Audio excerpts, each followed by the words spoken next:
Hello, ladies and gentlemen, and welcome back to a brand new episode of the podcast. This week, I wanted to invite Dave on once again. He was obviously part of some of the beginning episodes back in lockdown, but I wanted to bring him on again because there's been a development in mine and his working relationship, and we actually now have a working relationship, and I think there's a lot of value that could be added to your life or to this interesting time that we're living in at the moment, and I think that it's important to discuss those things, and that's why I wanted to bring him on to the podcast to discuss that exact thing and how he and I have been working together and how it's actually benefited me to focus on what is important with Brunton Media and what I'm actually trying to achieve. So thank you so much for coming back again and listening and curating and enjoying this curation.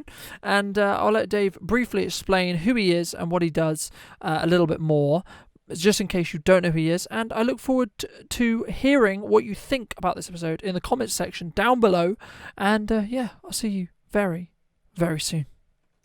Good afternoon. My name's David Watson, and amongst other things, I coach, life coach, counsel, I suppose. It's hard to define exactly what it is as a description, because it kind of, as you discovered yourself, it becomes one of many things. You kind of think you're going down in one direction, but actually it opens up into many others. Mm-hmm. Mm-hmm. No, absolutely. And I think that the first question that I wanted to cover on the podcast today was mainly, obviously I've had you on the podcast before, and I'll link those episodes in the description down below. You've actually been on twice, once when you interviewed me and once when I interviewed you. And an interesting development, I can't remember when specifically because life has got a bit crazy and a bit full and a bit mad considering we're in the middle of a pandemic at the moment. But I reached out to you, I'm going to go with 2 months ago, but it probably was a lot longer, maybe a little bit longer than that. Yeah, it was a bit longer. About working with you more officially, I think would be the best way of putting it. Yeah. Would you agree? Yeah, that's pretty much how you did put it. So, firstly, kind of how was that? Firstly, did you see that coming? 1, and 2, if you or did or didn't, and then 2, how was kind of your thoughts on that, and what your initial thoughts was in regards to why and like where you thought the issues were with me, because a lot of people I think would say, well, you're not necessarily, quote unquote need help, like, you haven't gone through anything or etc. in that regard as well. I definitely didn't see it coming, because you and I often, probably at least once a fortnight, used to sit down and have a chat, for as long as a couple of hours sometimes. So I definitely didn't sort of see it coming as such. And I remember when you first approached me, partly from my perspective, because you and I had already done a lot together and I already knew you. I was very reluctant to, if you remember, I was just like, I'm not sure that that's a good idea. But it was you that was actually persistent with it. And then I suggested we try it for 4 weeks, just to see how it goes, just how it went. And from there, you were like, no, this is, I definitely want to continue doing this. And with regards to what was I expecting, I wasn't. One of the things that I'm probably very good at is not having a picture ready painted. I'm very good at maintaining that blank canvas, because over time you realize that really one of the big things you provide is you and I have talked about, is headspace. That people often come to you with one thing maybe going on in their life, and it could be something at home, could be something personal, it could be something business related, and down the road, it becomes somewhere where they hold on to things to wait until they see you and then discuss them. And where sometimes people come, like you and I have sat down and come up with business strategies for your business and why it matches your values, why those values are important to you, to help you keep Brunton Media where you want it focused. But then we got off that and ended up in sessions that were actually things were coming up that were just very personal, and that happens often. People come to you for one reason, but from my experience, especially when people are very passionate about their work and very successful about their work, it can often be at the expense of something else. Not intentionally in any way, shape or form. It's not like everybody has an issue, but it's just or something that they need resolving. But down the line, they kind of where they have your trust and they have your confidence, they just actually start talking about things they've never spoken to other people about. Um, things, and if you're very successful and you, or not even if you're successful, if you're just trying to start a business, it's just not always appropriate, or you're just not always able to go home and get somebody at home, be it your husband, be it your wife, who will sit there and listen to you for 2 hours uninterrupted and ask you, okay, how's it going? What about this? What about that? Because that's my job, to remember the last conversations, and find out where you are with that and how has it changed, and if it has changed, why. Because when you go home, you then move into a different role. You are actually the husband, the wife, the father, the son, the partner. The role changes, and that person that isn't there to listen to you talk for the next 4 hours. It's not why they're there. They've got their own things going on, and they need you to sort your shit out away from home, because home is not the place for work. And often I think what happens down the line is that people discover who they are, because I don't have a tag for them. I don't have a label for them. And every time they talk to me about something new, it's completely new. And often, everybody experiences this. Siblings and family will know a side of you. Work colleagues will know a side of you. Your partner will know a side of you. Your children will know a side of you. But you often don't know who you are. And you're kind of performing to everybody else's expectations. Whereas when you come to someone like me, my expectations are blank, and we'll take the conversation from there. And it's probably one of the hardest things for people to understand when they're new to it, is what exactly is on offer. But as you said yourself, it provides a headspace that you never had anywhere else. Yeah, I mean, I think it's interesting because when I originally reached out, I was in a point of dealing with a lot of overwhelm and dealing with a lot of changes, because a lot has changed in, say, 5 months. Like, since, like, obviously when we first had the conversation, we were like, I would go with the term of deep in lockdown, in the regards to like national, or the entire UK was locked down, and COVID was very early in the regards to like where we were with it and understanding it, and then it kind of like is now we're in this middle ground where people are like, right, I kind of have to go back to work, but we're going to do it as safely as possible, but also then that comes with the opportunities that it comes with. So it was then like kind of, for me, it was very, all of the work I had done during lockdown, and we discussed this previously in the last podcast, I think, as well, was, it was all kind of I was starting to reap the rewards of it a little bit. So it was like I was getting opportunities and I was doing lots and I was doing this and I was being given opportunities, but also that kind of then put me into a different problem, or like a new first world problem, which was basically, I have all these things, all these opportunities, but which ones do I want to choose? Which ones, or if I do choose all of them, how do I go about actually, dealing with that and going through it and kind of working out, and dealing with that mentally and then of course then physically, and how those two marry together. So I think it's interesting for me anyway to hear from your side, because I actually haven't asked you this, so I think it's going to be interesting for me to hear as well, but also interesting for people listening. Because we've worked together now, we're closing in on the first official month, but let's say 2 months for the sake of this conversation. How have you personally seen a change in the first 2 months, like from, say, session 1 through till whatever we're at now, like session 10 or session 11 or whatever it is? And when, with respect to change, in what way?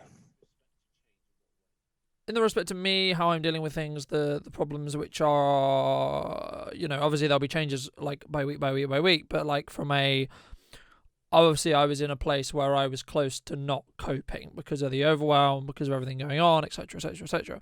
So it'd be interesting to sort of see, or hear, your thoughts on regard to like, okay, well, session 1, it was like, okay, I think he's here, and I know you previously you said like you don't have judgment in that regard as well, but I think to track the progress, it'd be interesting for me to hear in regards to like where my mindset was as well. With the mindset, like like most people, it's a strange dilemma here, because I'm used to listening, and I'm very aware that, in a weird way, I'm aware it's being recorded, so I've been mindful of what I say, because some of our conversations are incredibly private for all the right reasons. So I think one of there are several changes. One is, when you first started out, you had a very clear idea of why you wanted to see me and what you thought I could achieve with you. And then there was a period where there was just a lot of personal things going on. So it became very much about that, and actually work for a while, for a good 3 weeks, maybe 4 weeks. You never once discussed what was going on. Mm-hmm. Very little was ever discussed about Brunton Media. And it was about what was actually going on in your home life. And as in, beyond this, behind the scenes of Brunton Media, with relationships and friendships and family and stuff like that. And then weirdly, then that kind of came back again, background to work, which, because of some of the things we discussed and uncovered, brought back actually some of the motivations for why Brunton Media means so much to you, and why you're passionate about helping it succeed and how you go about doing that. But it also, you were then able to see areas where you can be impatient with progress, which weren't visible before. And it's one of the biggest differences now is you almost turn up for every session with a pre-planned agenda. You know, and it's just like, okay, no, I'm seeing you, and you'll send me a message during the week saying, when I see you on such and such a date, can you please prompt me about this, and this? You know what I mean? And I might get 3 or 4 of them during the week, and and then when I turn up on a Sunday, it's almost like you're cataloging. It's kind of, okay, I'm not sure about that, and that's probably one of the biggest changes I've seen. Is, I'm not sure about this, but I don't need to let it take up any of my mental energy now. What I can do is discuss it when I see David. So, where, like you were saying at the beginning, you were overwhelmed, that's what's disappeared.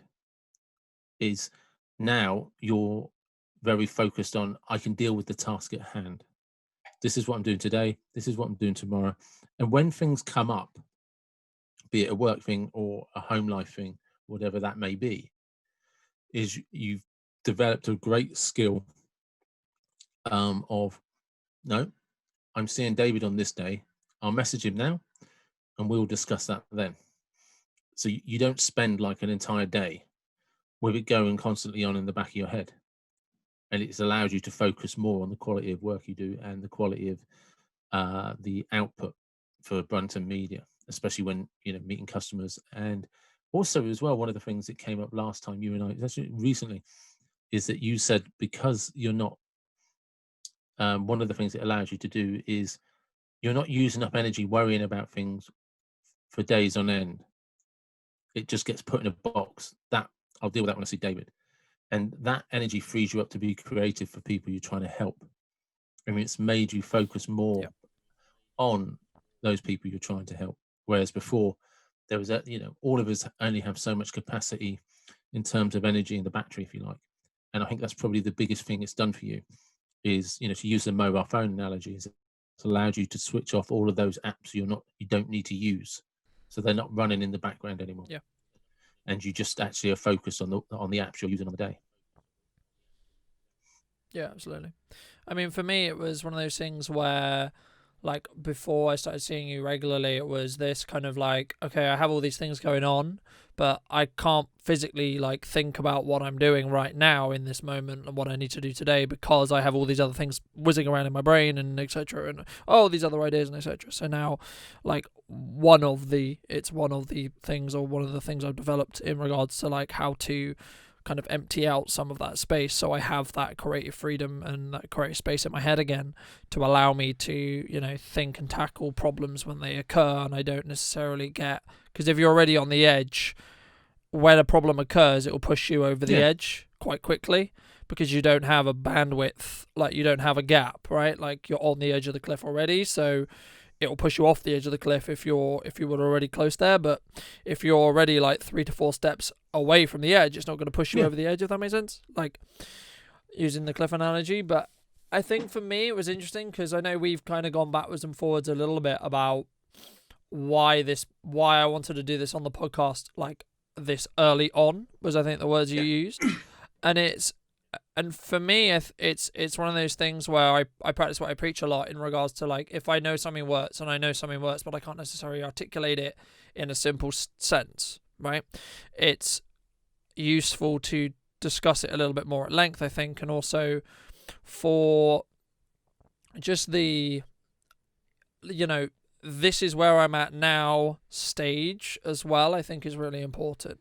And what a lot of people don't necessarily do as much of nowadays is be present in the moment, because we've always got our phone on us, we've always got this person, etc, etc, etc. So something which it's also kind of allowed me to do, or allow me to do more, is be more, or teach me to be more present in the moment. So, you know, for example, when we have a session, we're very rarely on our phones at all, outside of like, oh, this is really important, or what's the time, right? And because of course sessions have to, like, you know, conversations have to end. I was just going to say that it's that when we are talking, it is very much about being present. And so although phones are there on the table, they never get picked up unless there's actually a reason for them. But it's interesting when you mentioned something about bandwidth. An analogy that popped into my head is sticking with kind of bandwidths and computers. It's that simple one of, it is just like having a computer when you have too many programs running, and eventually it starts to slow down, and eventually it freezes. And it's just there's too many things open all at the same time. And one of the things that you and I worked a lot on is just focusing on one project, one thing. Even if you're doing 5 things in a day, it's keeping the order that, look, it's hard to explain to people, but it's like, if people had more faith in what they were doing, then they wouldn't worry half as much as they do. And sometimes it just takes sitting down with somebody who helps them understand how well they know their job and how well they can do it. And more importantly, just how well they can solve problems when they come up, because it's what they do for a living. No matter what it is. But what happens is it's like too many programs running on the laptop or the computer, and eventually the computer just slows down, gets too hot, and you have to reboot. And it's really just, okay, let's just shut some of these programs down. They don't need to be running right now, because you're not actually dealing with them for a fortnight. You know, and very early on, we had a lot of conversations with things, and I'd be like, when are you actually doing that? And you're like, well, this is probably going to be next month. Right. So we'll deal with it next month then. You know what I mean? And you're just like, you know, you're just like, it's as simple as that, but it sounds as simple as that, but it's not as simple as that until somebody says, that's what you need to do. And then when, I think one of the things that's misunderstood is, especially if you're working with me, is if you counter something, I'll be like, well, why then? Explain it why to me.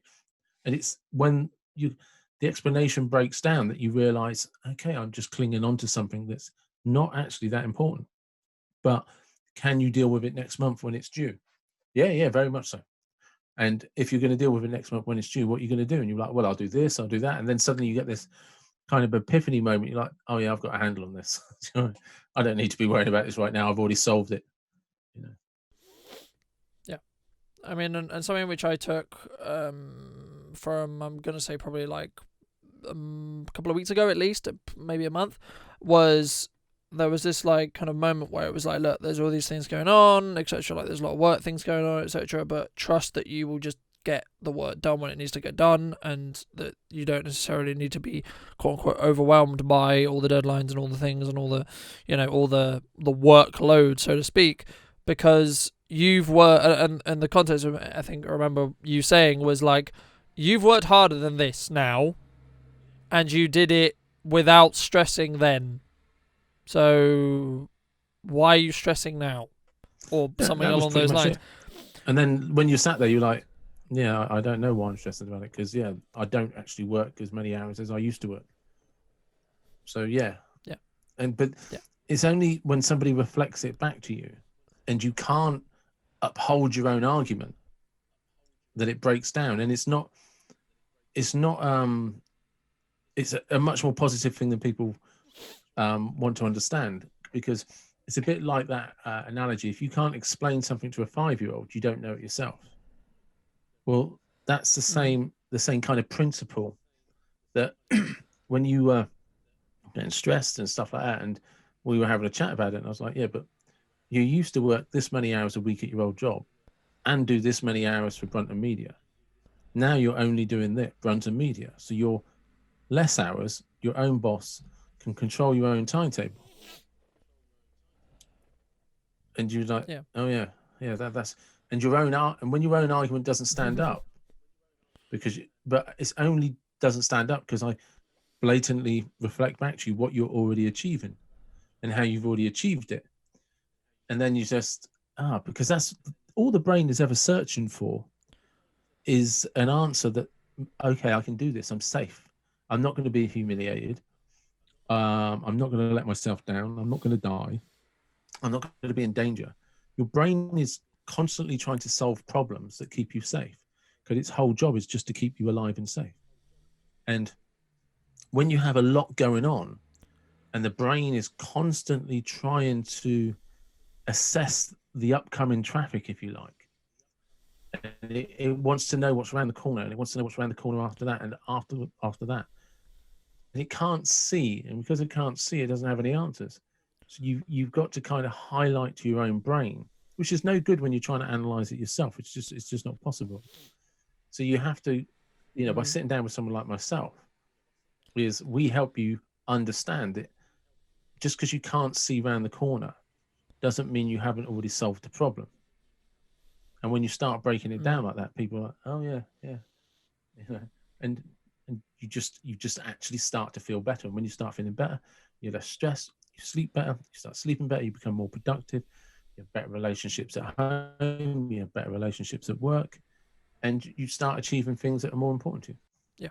Yeah, exactly. And I think that the main kind of catalyst to that was, we were talking about me stressing over revenue and etc. Because obviously, like every business, I had a revenue goal for this year, and then when COVID hit, I readjusted it. And I remember the conversation very, very well, because it was just something along the lines of, look, you basically not had 5 months of the year or 4 months of the year or whatever it was, but you still managed to hit your revenue goal. So basically, you've done it in half a year, right? So, and that was kind of just like for obvious reasons, you don't necessarily see it because you're in the business every day. So you're like, okay, what could I be doing tomorrow? What could I be doing next week, etc., to push the business forward? But from a revenue perspective, when you understand, or when from an outsider's perspective, I think that's another reason why the working with you is valuable, is because you can see Brunton Media from an outside perspective that obviously I can't, because you have obviously some insight in Brunton Media, but you have insight, once, maybe twice a week, not 7 days a week or 5 days a week, or etc. You're not constantly looking at it, so you can see things which the business owner will be blinded by, or because of how, I guess the best term would be invested or involved in the process they can't necessarily see the bigger picture, even though they know it's there. They can't see it from the same way. One of the things that's difficult for everybody, doesn't matter who you are, is when you're emotionally involved in something, or something's going to have an emotional impact on you, it's impossible for you not to worry about it. There's no way that that's going to happen, that you can't worry about it. And when it comes to then finances, business, starting up your own business, trying to get the best for your customers and stuff, it's how are you not going to worry about that? And one of the things that, or like I said, as I sat down, it's like, well, what were the goals originally? Oh, well, the goals were X, Y, Z. Okay, right. We got locked down in March. We reopened in September. So what was that? April, May, June, July, August, September. So 6 months. and you couldn't do anything. And you're like, okay, that's true. So we now at that point, I think in 4 months, 3 months or whatever it was, you had a target of X, Y, and Z, and you're on target. When actually someone's taken 5 or 6 months of the year off you. And it was like, when you saw it from that perspective, you're like, oh yeah, I'm actually having a really good year. Brunton Media is going from strength to strength. And we then also discussed the upcoming clients. The deals that were happening, the deals that were potentially going through, and the new connections and contacts you were making. And then you're like, crikey, the future's rosy. Yeah. No, of course, and one of the main ones is people who would, by the time they watch this podcast, will know is Tommy and the development with Tide. So, I guess the question there is, firstly, because you knew kind of before, because I think I told you like days after the original conversation, have you seen, I guess, a development in, from my side, my thoughts, my opinions, my wants, my drive, my whatever you want to call it, related to that agreement in regards to, like how my feelings were, like literally, days or hours after being offered it, and where it was then, and the kind of like, where I was then and where I am now. Yeah, yes, well, there's several things. There's one, obviously, before I was aware of it before it actually happened, in the fact that you were having conversations with Tommy. I remember you telling me about that. But they were candid, as in like, this is happening, but I can't tell you too much at the moment. It might not happen. And then when you'd done a couple of days and a couple of weeks, you were obviously very excited. You were talking about it much more openly, and it was like, yeah, this is great. This is everything I could have dreamed of. And discussions naturally came up about how that would impact Brunton Media long term, the plan, where Brunton Media can go with this, and what could be learned, and the security that it gave you. And then, so there was the natural sort of euphoric excitement that you would expect from new projects.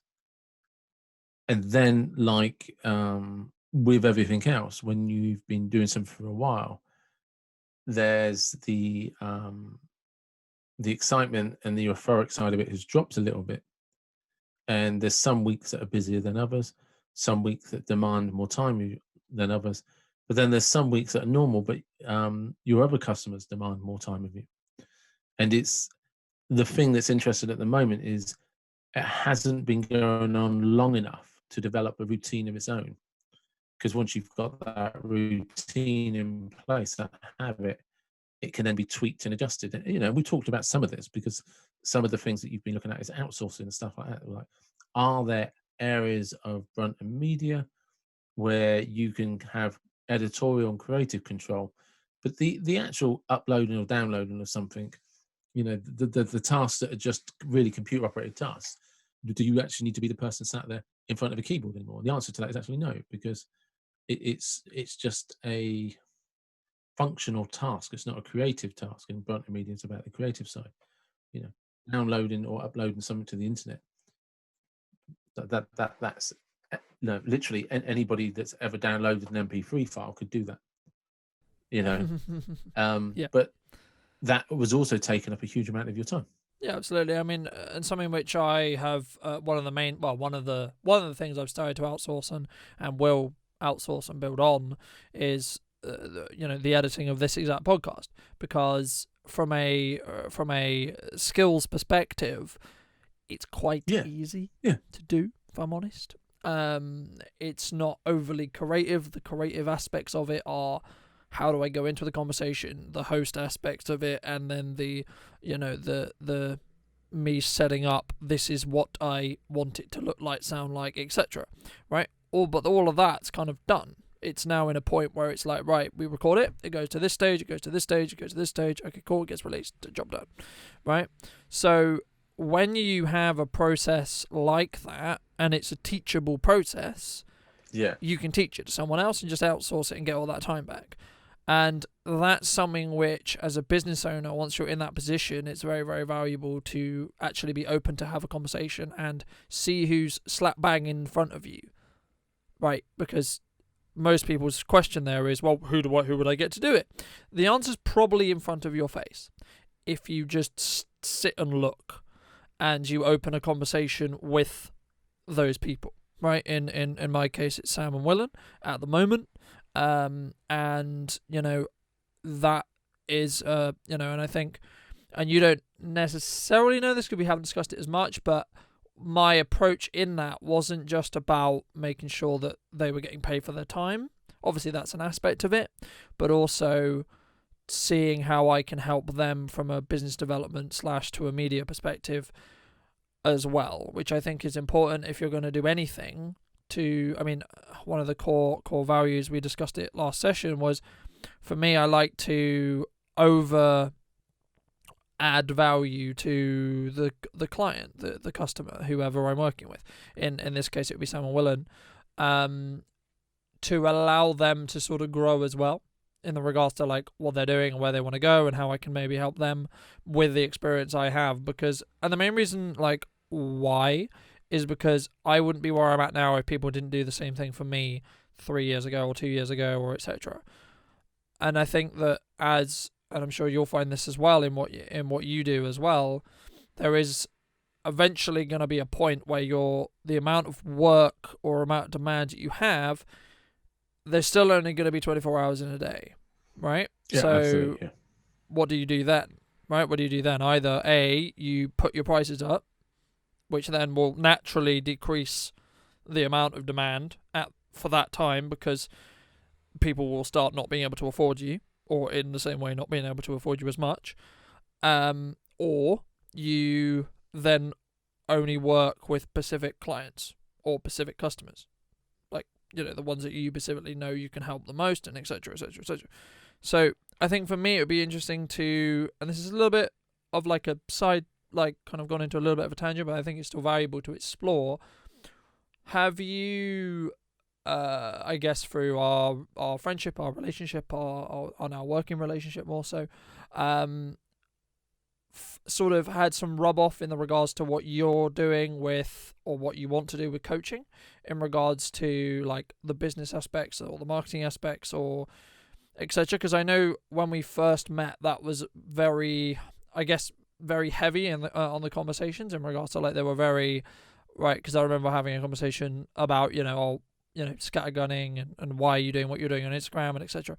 Have you, like, do you feel that there is a role there that you kind of passively have as well with our working relationship, or not? I don't think it's possible not to. Do you know what I mean? If I was, whoever you're kind of talking to, like if you go down and you're doing a screen reel or a showcase reel, or you're hired by somebody that is in health and well-being and has a shop around those products, it's going to be very hard for you not to have some rub off in conversations leading up to that, especially if they're a retained customer. If you've got a retained customer that has a record shop, and they sell vinyl, and they're into the whole punk skateboard, how can you not have some sort of rub off? I mean, since you and I have been talking, something that I learned a lot about just through conversation is World of Warcraft. Something I knew nothing about, had no interest in, knew nothing about it, because that's the nature of relationships. It's the nature of give and take. It's the nature of listening to people. So it's impossible, while talking to you about business, for that not to have a rub off. The same as, if you take Tide. Tide has a gym. Tommy has his own gym business. The more time that you've spent there, the more you've been thinking about getting into the gym. Just by default, because that's your atmosphere. That's when people talk about, like, counselors and therapists talk about your environment being important, people always assume it to be a negative, or default if you say counselor or therapist, and then the environment you surround yourself in it's always perceived as something negative, but it's positive as well. You know, it's actually just a reflection of what you're saying. Is it's not possible for something not to rub off on you if you're immersed in it for a period of time on a regular basis. You're always going to have to be influenced by it, whether that's negatively or positively. You have a digital media company. A lot of the things we talk about is the work you're doing and why you're doing it, and what the strategy is for trying to reach people. So as I have a lot of social media going on as well, and we both have podcasts, it's very difficult for that not to have a transference. Yeah, absolutely. But I also think it's important to position like anyone who, like, you know, a lot of the questions I get a lot is like, oh, how do I get started? How do I do this? How do I do this? Like, just start, because there's going to be no answer. And I think the key example of like your podcast is a key example of this. You made the decision, I'm going to start. You made decisions in which, like, you know, booking Caroline on, for example, of doing it. That's, you know, you made a in the ground, I'm going to start on this date because I've got a guest booked in to do it. The kind of how to do it was like, okay, let's work out how to do it situation, right? And to give some context to those who don't know, it came up in conversation that we were having previously, and then I was like, well, you can't do it that way, but here's a solution. So what I think most people will find is, once you have a goal or once you have a thing that you want to do, the solutions will happen if you're open to kind of, you know, being guided, or open to just having conversations with people, because you never know what someone else knows, or they don't, or maybe, you know, Dave doesn't necessarily know what I need, but he may know someone who knows that answer. I mean, with regards right? to my podcast, when I was aware, and obviously this is from so just for give people a little bit more clarity, Caroline Kavanagh is my therapist, and I've been seeing her for about 5 years, largely going back to that thing about headspace. And it's just, you know, as a therapist, it's just a healthy thing to have. So I decided, for various reasons, that it was time for me to do my own podcast and do it on my own. And in the process of that, I realized that there, from my point of view, had been some procrastination. So actually, just slightly sidetracking, one of the things you have to be really careful of when you're doing, like when I'm coaching people, is you have to be very mindful of your own actions. Because if you're talking to somebody about procrastination and picking them out for procrastination, and it turns out you're procrastinating about something yourself, you just look like a dick. So you're always having to be mindful of that. And it's very much a practice what you preach business. You know, it's like you can't go and see an overweight nutritionist. It just doesn't make sense. And it doesn't matter how qualified and how good they are at it. You'll never have any faith that they're telling you the truth, or what they're talking about works. So in this conversation that I've been having, I was just like, right, it's time to do my own podcast. And the easiest way to go about doing that was just set a date, set a time, set a date, get your first guest. And bearing in mind, you know, the instinct is, I know what I need to do. I need to line up these guests, have this, have that. And it's just like, no, that's procrastination. That's a fear of not getting it right. So just book a guest, book a time, and then just don't worry about it after that. And right, I'll do it. I thought I had a plan. It was fortunate in terms of timing, because about 5 days before I was due to do it, you and I were due to meet up anyway. And we did that over Zoom. And I was talking to you about it and said, oh, yeah, this is what I'm doing. This is how I'm doing it. And at that point, you went, that won't work. And the technical glitch that I wasn't aware of is, unless you're paying for a premium package, you can't record Zoom, I think, for more than 30 minutes. But then you told me what software I could download. You gave me a tutorial on it. The very first podcast was a success. And then from there, Caroline did some introductions for some other people. Those people did introductions.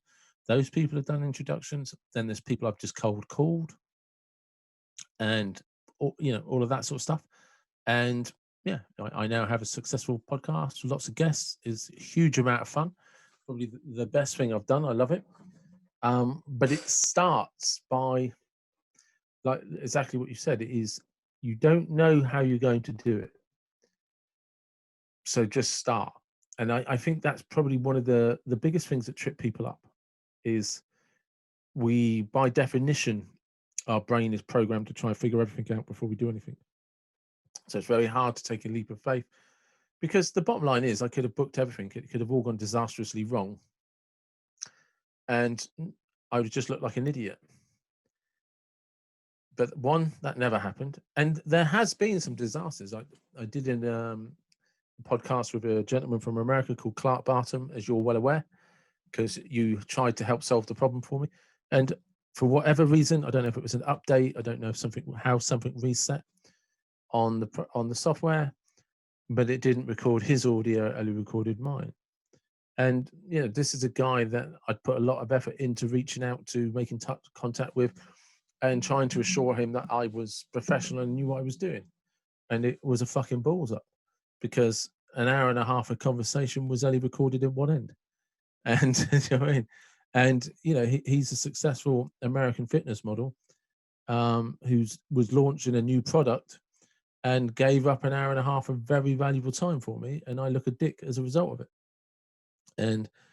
But this is always going to happen in your life. You're never going to be able to navigate around these things. You just have to accept them and just literally get on with it. It's like, okay, that didn't work. I'm going to have him on again. He's already kind of agreed to it. I just haven't followed it up with him. But if I'd never done that first podcast with Caroline, if I'd never just set the intention, set the date, none of it would have happened. And since then, I've had about, 14 guests, 15 guests, I think. And I have 2 more guests coming up next week. And I have a few more possibly lined up. And it's working out really, really well. More than that is just how much I'm loving it and how much I'm enjoying doing them. But it comes from, and this is probably like I said, one of the things that prompted it was actually Caroline pointing out, it's time to stop talking about something and doing it. And you're just like, yeah, okay. And there's that accountability. And once I'd set, right, we're going to do it, it's going to happen. The rest of it, as you were saying at the beginning, is you'll be amazed at what falls into place for you, just because you set the intention of doing it. And one of the things I'm a very big advocate of, especially if I'm dealing with teenagers, or sort of teenagers, 18, 19-year-olds, is, when do you want to take the world to take you seriously? Because if you're not taking action for anything that you're trying to go after, if you're not taking action for any goals, anything you're trying to achieve, if you're not taking action, you're not taking yourself seriously. And if you're not taking yourself seriously, why the fuck should anyone else take you seriously? Because the world won't take anyone seriously who doesn't take themselves seriously. And it's probably one of the biggest game changers for everything and anybody, is just take yourself seriously. Like your own podcast, you had to at some point do 1 episode. That's, and that means reaching out to somebody, connecting with somebody, and saying, hey, I've got a podcast, and I want you to come on it, please. Mm-hmm. I mean, it's funny because my podcast actually started as me just talking. Because I wanted to I was like, I want to create audio content, so that's what I did. I just did it. But I got questions from my audience to then answer within the podcast, so there was that audience interaction. And the first, I think, 4 or 5 episodes are just me talking, me just giving insight, talking about where my mindset was, where I was then. But then I think the main thing for me, and the main thing I'm really proud of, is the amount that I was able to do within lockdown. Because during lockdown, I was forced into a situation where I couldn't create in the same way that I was comfortable in creating. So I had to find a new way, and I had to find a new way to still add value to the audience that I had accumulated, right? And I was like, okay, well, how do I do this, right? And now it's become a legitimate lead generator for Brunton Media, right? It's a genuine source of external revenue, whether that's through me building the skill set so I can offer it to other clients, one, or two, building a relationship with someone who I've had on my podcast. Tommy is a key example. He came on my podcast. That was one of the reasons why he and I are now working together. He would say this as well, I think, as well. If I hadn't started a podcast and wasn't looking for guests to podcast, and if lockdown didn't happen, none of what is now my quote-unquote day-to-day or week-by-week would be in place, because it would be something very different because of just how that reality happens, right? You know, in regards to, you say you're going to do something, and when you were talking about, you know, like actually just acting on it and taking yourself seriously, I had like a good couple of thoughts about decisions I've made that at the time were like, okay, this is terrifying and it's probably maybe a bit too soon, but let's do it anyway. Let's see how it goes. Obviously the biggest one was basically quitting my part-time at the time. Now, yeah, it was kind of like, it was only a part-time, so it wasn't, you know, like full-time job, and it was, you know, I was at the bottom of the ladder in regards to like where it was as well. So there was like I wasn't losing much, right? But still, it was still taking a quote-unquote safety net of, I'm going to make X, Y, Z, because I'm contracted to make that, right? So as long as I show up and do the hours, I'll make the money. To, okay, I actually don't, I mean, now I do again, but that's like just from fate. But there was a point where it was like, well, if I want to make money, I have to go and find the work, like, and that's a very good, I think for me, a very good learning perspective, but also a very good thing to get comfortable with in regards to, I only make money when I go and find the people to pay me. Does that make sense? Like, and I think it's very important for anyone who's looking to go out into business, or especially now, to, if you can, throw yourself into the deep end, so to speak, in regards to, you have a level of safety, whether that's a pot of money, whether you live at home, whether it's a mix of both, whatever it is. Because worst case scenario, I wasn't going to not be able to eat, I wasn't going to, not have a roof over my head, etc. Worst case scenario, I have to eat my pride and go back and get another part. I think it's, you kind of hit a note there that I think people, especially people who are businesses and self-employed, is one of the hardest things to have conversations about. Is we talk about business strategy, how to get places, what you're trying to do, but the most important thing is to get revenue through the door. And it's very difficult for businesses to have honest conversations where, like, look, if you're running a business, whoever you are, your first foremost priority is to actually make money, to get money coming in, to get the invoices paid, to get work to generate invoices. You know, from there, that's when you can worry about what sort of service do you deliver, how do you improve it, how do you make it better, why does it matter, what are the brand values, what are the company values. I mean, you should know all of these in advance, but people get so stressed out about trying to do the right thing about customers, and they've got no bloody money coming through the door. And sometimes you're just like, look, you've got to roll your sleeves up and just get down to the dirty side of it all. And that dirty side of it all is making money and generating revenue. Because come, a few months of not having any revenue and no money, the bank is going to close you down and no one's paying your bills. And it's very hard for businesses to have that verbal output, because if you try and sort of highlight this to customers, they're like, oh, it's all about the money. It's all about the money. All you're interested in is making money. All any business should be interested in as a priority from the offset at the very beginning is making bloody money. Because if you're not making money, you're not going to be here in 6 weeks, 6 months. You have to make money first. I mean, you have to have a product to sell. But until somebody buys it, you're not anyone or anything. And that's why you've got to prioritize how you generate your sales, where your sales are coming from, and what you are offering customers. And once you have that revenue coming in, you can then, that at that point is where you deliver the value.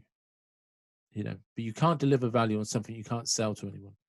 And I think we're in a very difficult environment not just because of what's going on, but because every time a company or a business talks about profits, sales, or revenues, you get this outcry that you're just in it for the money, who are the same people who are employed by people, and they need that employment because it pays their mortgages, keeps a roof over their head, keeps food on the table, clothes their kids, and all of that. Can be the very first people to shout out the minute somebody, a small business or even a big business, tries to talk about making money. And like I said, and I don't want to be a stuck record on this, is nobody understands the difficulty of making money more than a small business or a medium-sized business, where all of the responsibility is on your shoulders and your shoulders alone. And you are constantly looking for opportunities to generate revenue, because not just because you're passionate about your business, not just because you're passionate about what you do, but because you're passionate about keeping a roof above your head. And look, lots of us are just not suited to work in 9 to 5, or just not suited for a 40-hour week employed somewhere. We have to do something different, because otherwise it destroys our soul. And, but that also puts a great deal of people under a lot of stress, a huge amount of stress. And it's a very unfair environment at the moment, where the echo chamber is very much there's that kind of tag that is in spiritualism, that you shouldn't be charging for anything. And people want things off you for nothing, without understanding the real cost involved to you, the business owner, you, the employed person. And I think it's be a lot healthier if a lot of these people were able to just talk about, do you know what, I need to make some bloody money.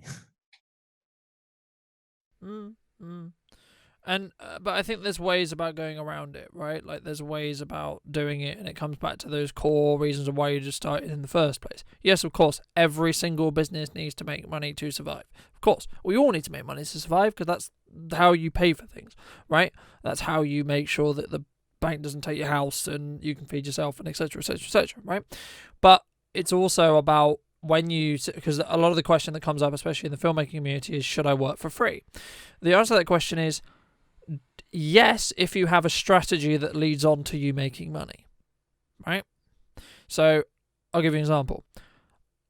A lot of what you can think of 1,000 different establishments that would do this, but they get you to taste something, try something, oh, do I like it, do I not? And then they go in and go, oh, conveniently enough, I actually sell a box of this cheese, or a box of this wine, or whatever it may be, they give you a taste. Oh, okay, oh, I like it, okay, cool. And then they upsell you to the box of cheese, the deal on crackers, whatever it may be, right? And this is what I mean by the strategy behind it, right? Because by you basically adding value first, e.g., I'm going to try the cheese, e.g., I'm going to give you some input on so to put it more back towards what I do, I'm going to give you huge amounts of input and possibly even a video to show you I can actually produce the content I'm telling you to produce, and also this is how it's valuable, this is how I know it's valuable, this is why I know it's valuable. And you slowly build up that trust. And I was talking about this on my story the other day, because I did a poll where I basically asked, what is your biggest challenges in 2020 regarding marketing? And one of the questions about was, it's very difficult to get revenue out of businesses at the moment, simply because every single pound is worth more right now because there's less going around. And my answer to that was very simple. Businesses now are going to buy from people, and people they trust, right? So if I don't trust Dave, I'm not going to pay you, right? So just giving it in this context here, I'm not going to pay you because I don't trust that you're going to be able to provide me more value than what I'm actually paying you. At the end of the day, that's how you need to that's the catch-all answer to how do you actually thrive now, right? From what I've found and what my opinion is anyway, on that, and for what I've seen work. Because the only opportunities, the only clients, and the only kind of revenue streams that I have had is because I've built up that trust first, right? I built up those trust with those people, and that kind of leans back to before we started working together, and you started helping me on a more professional perspective, we had talked for 7 months. Yeah, something like that. absolutely. Like 8 months, and pretty regularly at that. It was like, what? There was a point where it was like once a week, once a fortnight, something like that. Pretty consistently throughout that time. So it wasn't just like, oh, Dave's just some random person, right?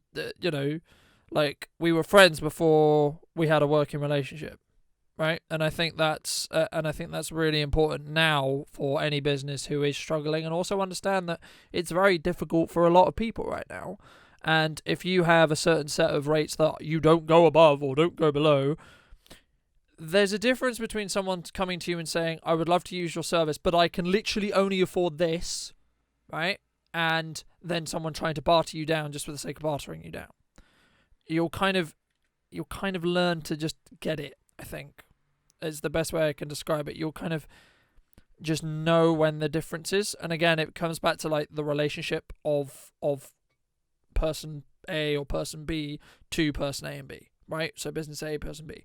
And etc. Especially if they're a longer, consistent client as well. Like if they've been using you for years, or they're a specific customer base which is very strong. And also, what position are you in right now? Right? Do you, like, personally as a business owner, do you need to make revenue right now? Is that the thing? And we've discussed in sessions as well about when I don't have that amount in the bank, it does genuinely, like, everything. I can't think about anything else because I'm like, right, I need to make cash flow. How do I make cash flow? Right? But when you're in a position where you're comfortable in regards to money for, like, even if it's 2 months, right? So everything's covered without a problem, then you can really, I hate using the term pick and choose, but you can pick and choose a lot more, and you can then you can always push with a value led proposition instead of I need to make money. The other thing as well is maybe a slightly different way of saying it is it's not just you can pick and choose. You don't have to chase. You don't have to. You're not chasing people. And one of the things is going back to what you were saying at the beginning, like if you see somebody outside with a sample of wine or a piece of cheese for you to sample, they're trying to sell you something. That's the freebie, is because I'm expecting a percentage of these people to be impressed with this product and then buy at a larger scale. But I think one of the things that's been very difficult, which has often been very difficult for businesses anyway, but it's particularly difficult at this time, is because people always want to talk about strategy and value, where actually a lot of customers just want, a lot of businesses just actually need to have a conversation about, I need money. I just need money coming through the door. I need revenue. And it doesn't mean you don't value your customers, doesn't mean you don't value your business. It's just there aren't many spaces these days where you're allowed to just say, do you know what? I'm just trying to make some money to keep the shop open, to keep the business ticking over, to keep the revenue coming in. But everyone's always on about offering value, offering strategy. And you have to have that. But you also have to have somewhere where you can talk about, I just need some money right now, and I'm worried about money, and I'm worried about finances, without it sounding like the business is folding. They're just genuine concerns that you don't need judgment on, but people don't get to offload that.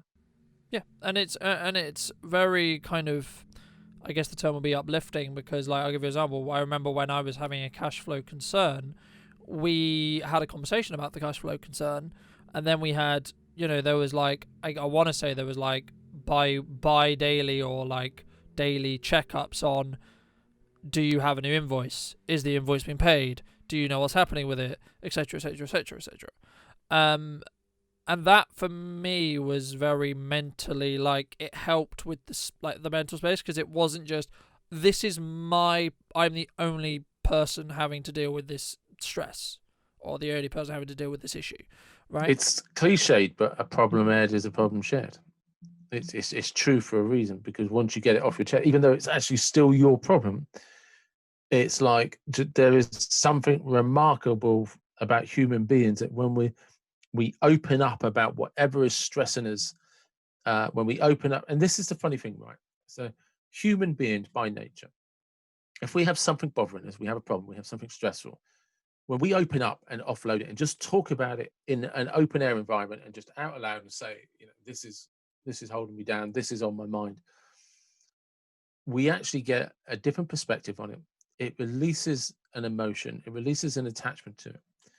And that in itself generates freedom for your brain to find the energy in the space to 9 times out of 10 solve the problem.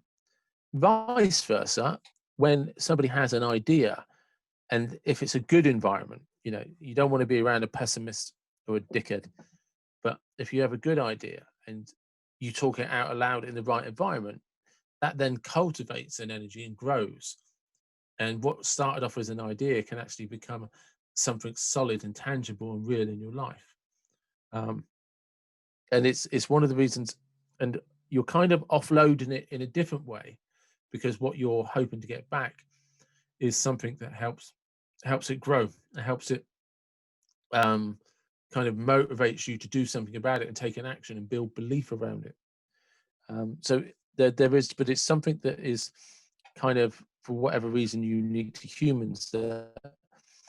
Things seem to work out more when we're vocal about either an idea we have or something that we want to achieve, or a problem that we're having that we're holding on to, we're not releasing out there.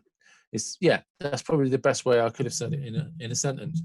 Whatever it is on your mind, if you release it out there, it'll probably come back in a better way, in a better place, in a better position. Yeah, and I also think it's just one of those things, for whatever reason. It's also what we were talking about I want to do something, I'm going to put the actions in place to do it, the solution will kind of come, right? Like, as well, I think it helps with that as well in the same way. So yeah, I mean, I think the ending notes here, I mean, for me will be, yes, it's hard right now, right? But there is, from my experience, and I'm sure Dave has as many stories as well, there is a lot of people who will do a lot for absolutely nothing in return, right? And they have their own reasons for doing it, and whether that's they want to give back, whether that's they see potential in you, they want to help you, they want to keep your business alive, whatever it is, right now is where the people who are going to, the hard times is when people really know and really truly understand why they do what they do, and really understand why specifically, if they're not doing what they do and they're questioning why they do what they would want to do, right? Like, if you're not, for example, if you're on 9 to 5 now, but you actually hate it and you had always wanted to do that business, now is the time where you'll be able to see that. Bless you. But yeah, I think now is gonna be the time, and I'll quote you here, where champions are going to be made, because the reality of the fact is the economy is not working for you anymore. You have to, like the analogy I used the other day was, at the moment you're trying to swim against the ocean. You're not swimming with the ocean pushing you the way you want to go. There will be a point where you get out and you're swimming back to the beach after surfing. You're a surfer, you'll get this analogy. And at that point, if you have already developed the strength and the urge or the want to push through the waves when they're pushing you backwards, when you're pushing forwards, you'll be able to go even further, and you'll be able to push even harder, because you'll have the resistance and the stamina to, you'll be like, I did this when it was hard, right? I did it, and I'm still here, and even if you're just breaking even, right, and you're just keeping the business alive, that's a huge accomplishment, right? Some people will be like, I want to grow through this. Okay, great. Let them worry about how they're going to grow through it. You need to gauge where you were, where you are, and where you're going to be. Not where I am, not where Dave is, not where, whoever it is, because let them worry about that. You need to worry about you, right? At this moment right now, you need to worry about where you are in regards to whether your revenue, so whether you're at a 9 to 5 or whether you're a business owner. You need to worry about where your business is if you are a business owner, and then where your business is going to be. And as long as it's either where it was a year ago, in regards to revenue, in regards to where it was, or it's a little bit further ahead, then well 100%. done. And even if it's a little bit behind, that's fine. You can make that ground up. It's understanding what are the cores, where, and from just simply a business perspective, what makes you money, right? What is the best effort of what do I put effort behind that nets me the most money? Well, it's a money for time ratio, isn't it? From a simple it's answer, money for that's time it. ratio. You get power to weight That's ratio, it. you've got money to time yeah. ratio. What generates you the most money consistently? Double down on that, focus on it. Because there is always, with every business, always going to be things which you do that have very, very small profit margins, but are still good to do. Right now, you don't have time to do those small profit margin activities. You have to find what's your biggest profit margin and push that as hard as you can, because at the end of the day, it will earn you more revenue once you work out the customer which that service or product is for, right? The customers exist. The customers are still going to pay the money, right? Again, it goes back to brands and products they trust, right? But it's either the thing that makes you the biggest amount of profit in terms of units, or the things that make you the biggest amount of profits in terms of turnover. So the margins might be smaller, but you literally sell it every day. Well, then make that more appealing, make that more attractive. Try and sell more. Look, there's a lot of doom and gloom out there for a lot of people, and for genuinely real reasons. But there are still people making a living. There are still people making money. There are still people that want to buy what you have. Your job is to stay ahead of that and above that, because when this is all over, it will have sorted out a lot of businesses, kind of, the wheat from the chaff, if you like, or just the good luck from the bad luck. And the longer you stay in the game, the better you have a chance of surviving it. Yep. Absolutely. Is there anything you want to end on? Anything you want to mention? Anything you want to discuss that we haven't already discussed? Good. It's actually quite a very rapid hour. Yeah, it normally is with us, but yeah, no, I really, really appreciate you coming on and giving insight on why, and I hope now that you kind of understand why I kind of wanted this episode to exist, as well, because I think it can add a lot of value to people in a time where they don't necessarily have the answers which they're looking for. And I'm not saying that the answers are in this podcast, but it may lead to some thought-provoking, well, hopefully anyway, some thought-provoking conversations that then allows them to really connect with their answers, or find those answers that they... if people want to find me out, there's davidwatson.life, there's Next Level Coach on Instagram and TikTok, and the David Watson podcast on YouTube. All of those formats, you will be able to get in touch with me if you want to speak to me about anything. Cool. Thank you very much for having me. Thanks very much, and yeah, we'll leave the podcast off there. Thank you ever so much for joining me once again, ladies and gentlemen. I hope you did enjoy that episode where me and Dave discussed how he's been helping me really kind of as an extension to my brain and allowing me to really focus down on how to make revenue as Brunton Media, but also what's important to me as, within Brunton Media and that kind of thing as well. So thank you so much for coming back and joining me once again.